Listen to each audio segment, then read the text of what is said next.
Hey everyone, welcome back for another deep dive. Today we're looking at something pretty significant, China's military expansion. Right. And we're basing this on a recent report, actually, Okay. from GIS reports dated December 16th, 2024. All right. And it paints a pretty interesting picture of China's ambitions to become a world-class military force Okay. by 2049. And they're not just talking about, more tanks and troops. Right. It's advanced tech, drone swarms, Wow. even repurposing cruise ships. Interesting. So what does all of that mean for the global balance of power? Yeah. And more importantly, for you? Yeah, that's the question, right? So to kind of unpack this whole thing, the report really focuses on President Xi Jinping's vision of national rejuvenation by 2049. Okay. And, a world-class military, the report states, is like a cornerstone of that vision. It is. It's a cornerstone. And it's not just about defending their borders anymore. It's about, projecting power globally. Like Western powers have done for centuries with their navies. Exactly. Exactly. So they're looking to the West for inspiration, but also potentially to surpass them. Interesting. Yeah. And they've been studying Western military doctrines, particularly the U.S. model, and kind of adapting them to their own needs. A huge step in that direction was back in 2015 with the military reforms, where they streamlined their command structure. They created specialized branches like the PLA rocket force, and they emphasized joint operations. Now, the report also mentions this strategic support force, but then says it was rebranded as the Information Support Force this past April. Yeah. What's the significance there? It highlights a really crucial shift in China's thinking. They're recognizing that modern warfare is as much about information and cyberspace as it is about physical battles. So this Information Support Force is all about, controlling the narrative, disrupting enemy communications, and even influencing perceptions. Oh, so it's almost like a psychological battleground as much as a physical one? Exactly. Precisely. And this isn't just theoretical. Right. Remember those incidents with those mystery drones? Yeah? Spotted over U.S. military bases? Oh, yeah. Even near some pretty high-profile property. Yeah, those were pretty unnerving. They were unnerving. Well, those could be examples of China probing defenses, gathering intelligence, and maybe even sending a message, all without firing a shot.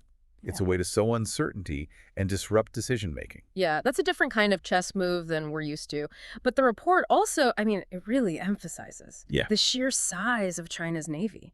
They already have over 370 ships, and they project to hit 435 by 2030. Wow. That's bigger than the U.S. Navy. Yeah. And it's not just about the numbers. It's about how they actually utilize these assets. Yeah. China's really embraced this concept of military-civil fusion. Oh, military-civil fusion. Okay. Their civilian ships can be repurposed for military use. Wait, so we're talking cargo ships, fishing vessels, even cruise ships. All the above. You got it. Wow. Imagine you're on this luxury cruise, and suddenly this massive liner is deploying troops or launching drones. Okay.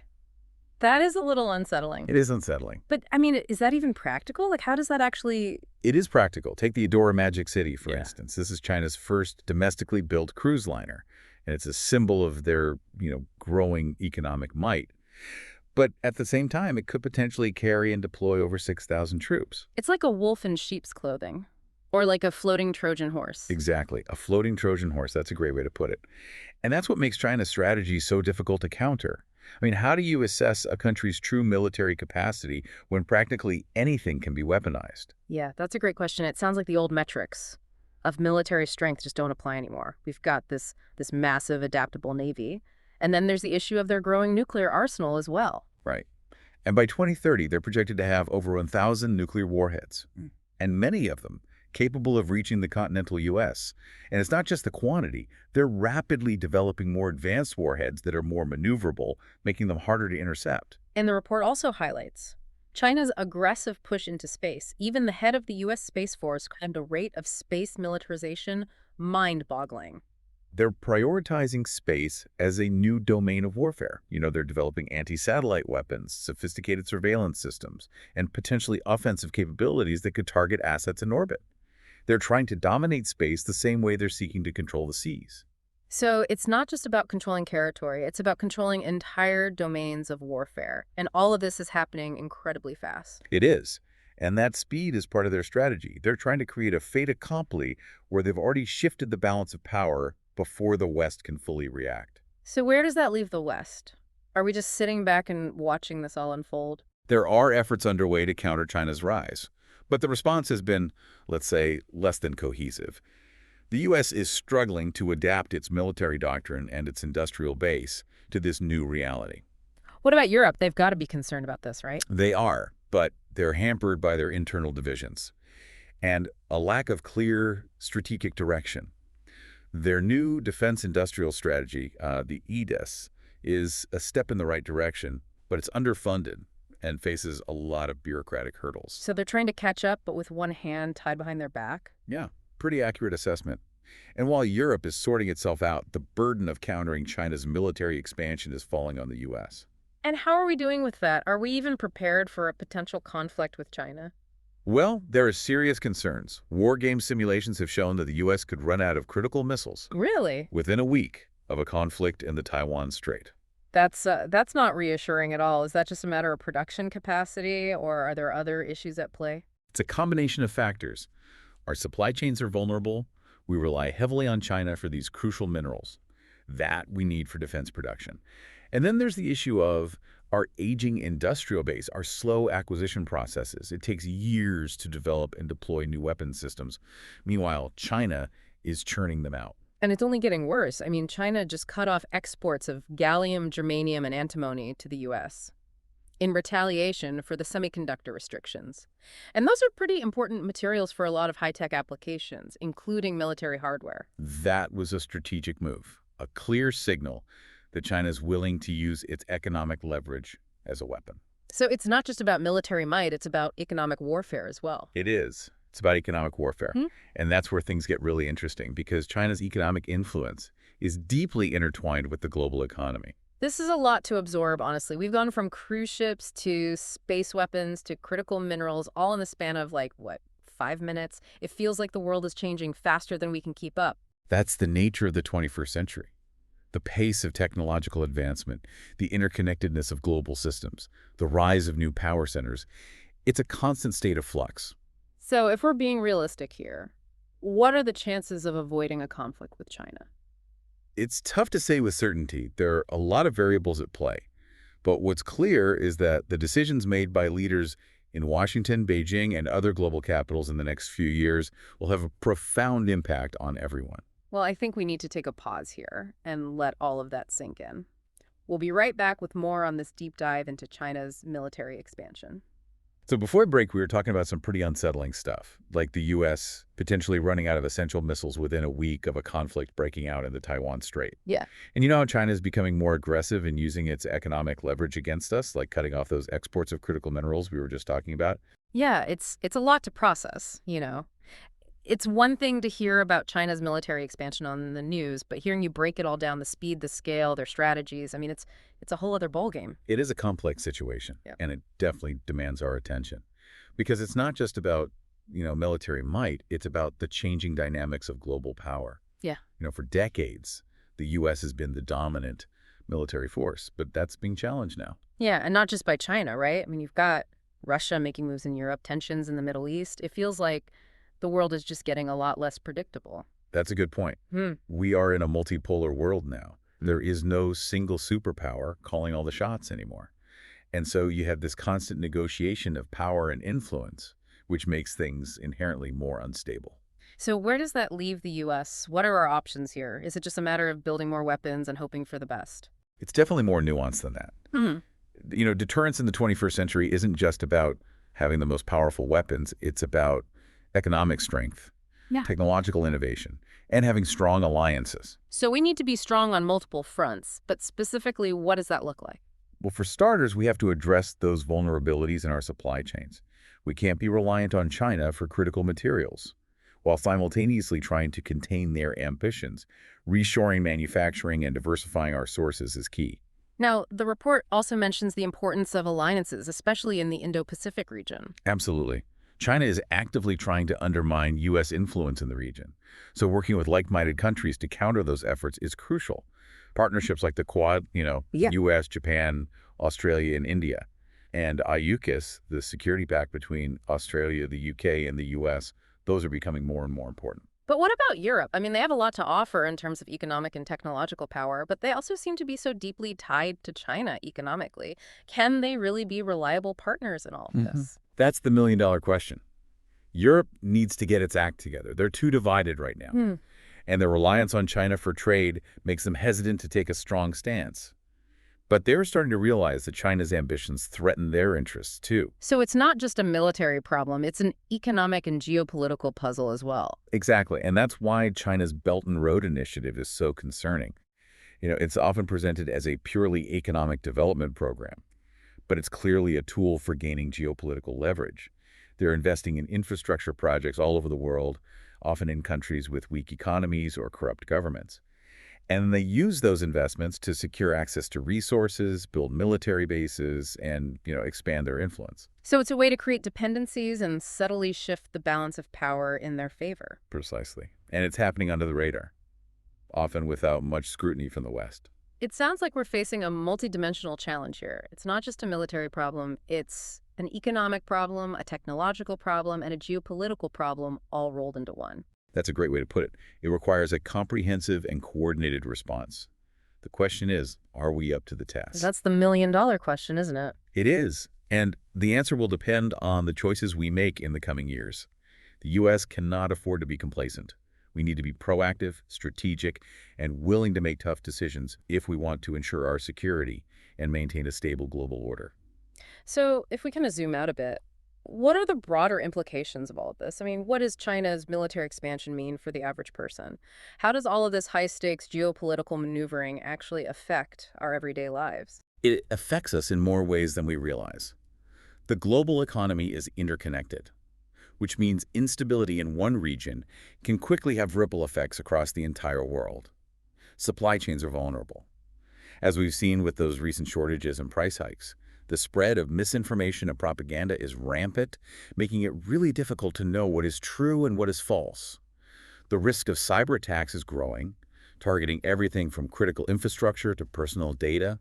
And of course, there's the threat of actual conflict. Whether it's a conventional war or a more subtle form of hybrid warfare, it's a threat that is always present. That's a pretty bleak picture. It's not all doom and gloom. There are also opportunities for cooperation and innovation. But it's really important to be aware of the challenges and the risks so we can navigate this increasingly complex world effectively. So what's the takeaway here? What should our listeners be thinking about after this deep dive? I think the key takeaway is that we are living in a time of profound change and uncertainty. The old rules of the game no longer apply. The future is up for grabs. And it's up to each of us to engage with these issues, to educate ourselves, and to participate in shaping the world we want to live in. I like that. It's empowering in a way. We're not just passive observers. We have a role to play in shaping the future. Absolutely. The choices we make, both individually and collectively, will determine the course of events. We have agency, we have a voice, and we need to use them. Well said. I think that's a great place to wrap up this part of the conversation. Indeed. Let's transition to our final thoughts on this fascinating and crucial topic. Okay, so we're back for the final part of our deep dive into China's military expansion. And, it's been a pretty intense conversation. And we've talked about everything from drone swarms to space weapons to the global economic implications of China's rise. We've really gone deep into how China is not just expanding their military, but they're leveraging technology, economics, even information warfare to really reshape that global balance of power. Yeah, and it kind of leaves us with this big question. What can we as individuals actually do about any of this? It feels so massive, so complex. What difference can one person even make? Well, and it's a question a lot of people are asking. I mean, it's easy to feel completely overwhelmed or even powerless when you're looking at all these global forces. But I do believe that there are things that we can do, both individually and collectively, to navigate this new reality. Okay, so give us some hope here. What are some, concrete actions we can take? Well, I think the first and maybe the most important step is just staying informed. Going beyond those headlines, seeking out different perspectives, and really trying to develop a more nuanced understanding of the issues. The more informed we are, the better equipped we'll be to have those meaningful conversations and advocate for positive change. Yeah, knowledge is power. But it's not just about passively consuming information, right? No, exactly. It's about being active citizens, engaging with our elected officials, supporting organizations that are working on issues that we care about, and using our voices to raise awareness. In a democracy, our voices do matter. So we can contact our representatives, we can vote for leaders who prioritize things like diplomacy and international cooperation, support research into peaceful conflict resolution, and just hold our governments accountable for their actions. Exactly. And don't underestimate the power of individual choices. Supporting businesses that align with your values, reducing your reliance on products that come from countries with questionable human rights records, being mindful of the information that you consume and share online. These might seem like small actions, but they can definitely have a ripple effect. So it's about aligning our actions with our values, even those seemingly insignificant everyday choices that we make. Exactly. And remember, you're not alone in this. There are a lot of people, individuals and organizations all around the world working towards peace and stability and a more just global order. By connecting with others, sharing information, amplifying those voices, we can create a powerful collective force for change. So instead of feeling overwhelmed and powerless, we can choose to focus on the things that we can control, the actions that we can take, and the impact that we can have, no matter how small it might seem at the time. Yes. And the more people who embrace that mindset, the more momentum we build toward creating a positive future. It's about reclaiming our agency, shaping the world that we want to leave for future generations. It's about recognizing that even in a world increasingly defined by these complex global forces, the actions of individuals still matter. That's a powerful message, and I think it's one that we all really need to hear right now. So as we wrap things up here, what's the one big question you want to leave our listeners with after this deep dive? In a world increasingly shaped by AI, autonomous warfare, the rapid pace of technological change, what role can individuals and societies play in ensuring peace and stability? It's a question that really demands our attention, our critical thinking, and our collective action. Because the future isn't preordained. It's something we create through the choices we make, the actions we take, the conversations we have.